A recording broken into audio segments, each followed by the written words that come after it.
तो यहाँ पर सुमेश 18,200 या 250 के आसपास मतलब कौन सी चीज़ें हैं? जैसे मैं तो सीधे साधे तरीके से अगर निफ्टी को देखूं तो एक तो मुझे दिख रहा है कि 20 डे मूविंग एवरेज जो बड़ी तेज़ी से ऊपर चढ़ रहा है, तो ये 18,200 के आसपास या उससे ऊपर निकल चुका है, तो ये अगले एक दो दिनों में बढ़ के 18,250 की ओर चला जाएगा।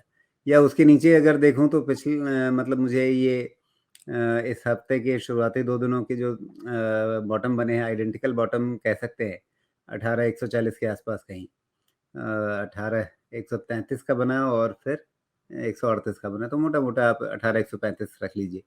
तो क्या इन्हीं दोनों पर सबसे पहले निगाह रखनी होगी? नहीं, मैं तो ख़ैर अपने मॉडल के हिसाब से चलता हूँ जिसमें डेरिवेटिव्स की प्राइसिंग भी बेक इन करता हूँ अपने लेवल्स को फाइन ट्यून करने के लिए। लेकिन यहाँ पे देखना है 20 डीएम में भी देख सकते हैं, कोई दिक्कत नहीं है, जो सामने दिखता है उसके लिए वो आसान है, वो कर सकते हैं। मैं थोड़ा ज़्यादा फाइन ट्यून कर पाता हूँ बिकॉज़ और डेटा इसमें बेक इन हो जाता है। तो फाइनल आउटपुट मंडे के हिसाब से मुझे 18,250 लगता है, लेकिन चूँकि आज का डेटा अपडेटेड नहीं है अभी तक, इसलिए 18,200 को थोड़ा सेफ्टी नेट के साथ लेके चल रहा हूँ मैं। और देखते हैं, इसके नीचे जब तक नहीं आता है तब तक तो कुछ कह नहीं सकते, लेकिन मुझे अपसाइड 18,500 के आसपास थोड़ा रिस्ट्रिक्टेड तो दिखता है। 18,600 के ऊपर एक झटके में तो शायद नहीं जाएगा। हो सकता है जो 18,604 का जो ऑल टाइम हाई है निफ्टी का, वो टच हो उसके आसपास, और फिर वहाँ से जो ऑल टाइम हाई से जो एक सेल ऑफ करेक्शन आता है वो शायद शुरू हो। अभी स्ट्रक्चर तो ऐसा प्लेस में है, लेकिन जब तक वो शुरू हो ना जाए तब तक मुँह बंद रखना ज़्यादा अच्छा है, करेक्शन शुरू होने देते हैं, अभी कोई ट्रिगर है नहीं मेरे पास। जी। और निफ्टी बैंक के लिए क्या करेंगे? उसमें किस तरह की रणनीति पर चलना है इस हफ्ते? अ, कॉशन 42,500 के नीचे आ जाएगा और कन्फर्मेशन 42,000 के नीचे। तो अभी का जो बेड है वो मुझे 42,300 से 500 के रेंज में दिखता है। तो 42,500 का कॉशन सिग्नल लेना है। उसके नीचे में अगर कोई भी ट्रेडिंग लॉन्ग्स हैं तो उनको थोड़ा-सा प्रून डाउन कर लीजिए। और 42,000 के नीचे में तो ऑफ कोर्स शांति से बैठना है, बिकॉज़ वो करेक्शन की शुरुआत का वो इंडिकेशन उस लेवल से हो सकता है।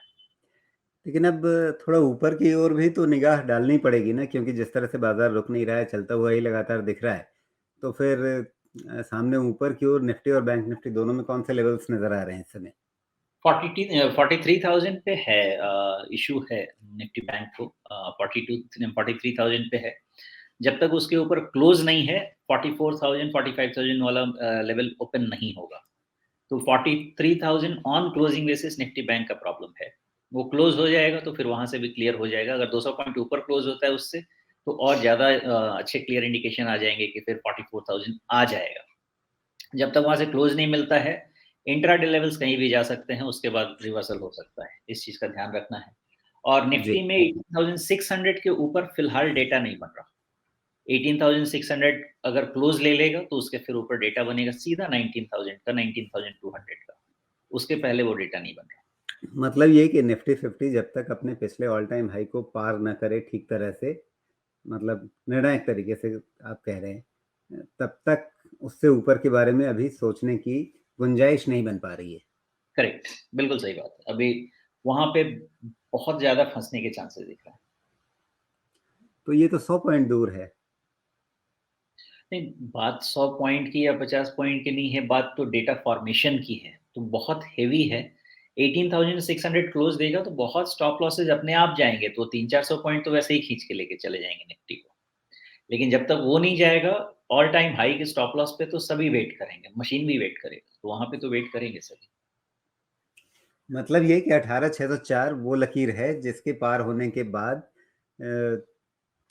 बाजार में हमें अचानक से कुछ और एक बड़ी उछाल दिख सकती है, और जब तक वो नहीं होता है तब तक उसके एंटिसिपेशन में कोई मतलब कोई नया काम करने की ज़रूरत नहीं है, आप ये कह रहे हैं ट्रेडर्स को? करेक्ट। तो ये market actually long heavy market है। अगर शॉर्ट हेवी मार्केट रहता ना, तो फिर 18,600 के क्लोज़ के ऊपर में फिर वो स्टैम्पीड हो जाता था पुट ऑप्शन वालों को, जो भी कॉल ऑप्शन राइटर वालों को। लेकिन ये लॉन्ग हेवी मार्केट है, इसलिए शायद जितना ट्रिमर आना चाहिए 18,600 के बाद का वो नहीं आएगा। लेकिन फिर भी 300-400 पॉइंट का ट्रिमर तो आराम से आ जाएगा। कॉल राइटर्स को भी उतना तो खींचना पड़ेगा।